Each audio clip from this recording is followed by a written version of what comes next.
During the first half of this century, mental hospitals tried to use medical treatments for people with severe mental disorders. However, the medical procedures used were crude, largely ineffective, and often unintentionally cruel. Some of the leading approaches are shown in this segment. A popular technique was hydrotherapy, in which patients were sprayed by water in order to stimulate them.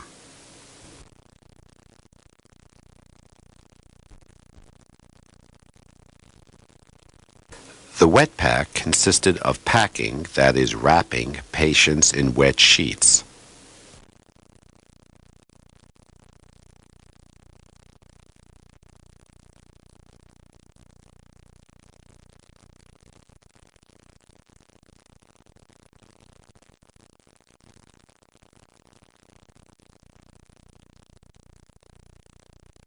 This next procedure, the continuous bath, was kept at 98 degrees Fahrenheit. Its aim was to sedate patients. Hot boxes and lamps were used in order to help relax patients.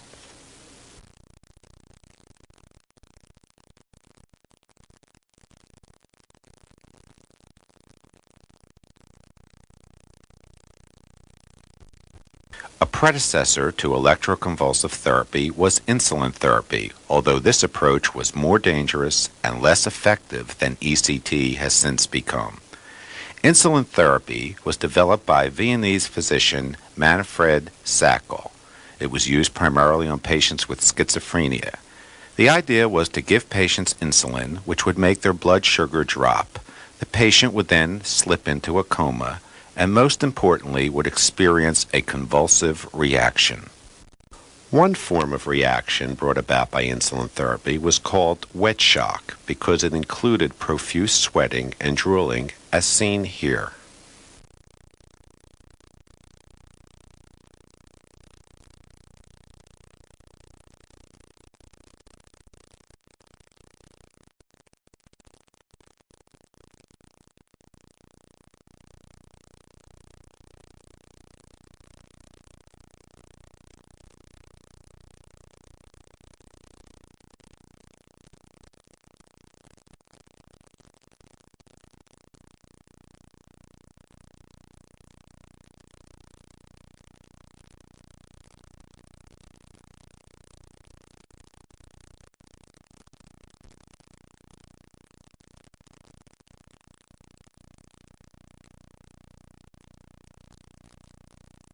Another reaction brought on by insulin therapy was so-called dry shock, involving a full brain seizure.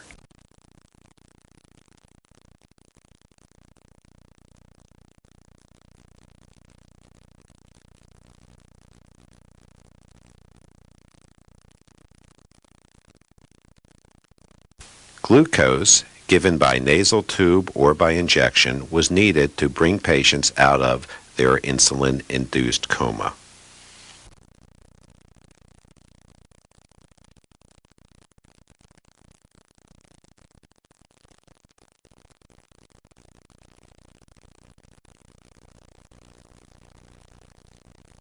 Metrosol therapy, an intravenous injection of metrosol on patients, again primarily with schizophrenia, was another form of convulsive therapy that was used prior to ECT or electroconvulsive therapy. It was developed by Hungarian physician Vanislav Meduna, and the intravenous injection of metrosol typically produced grand mal type seizure.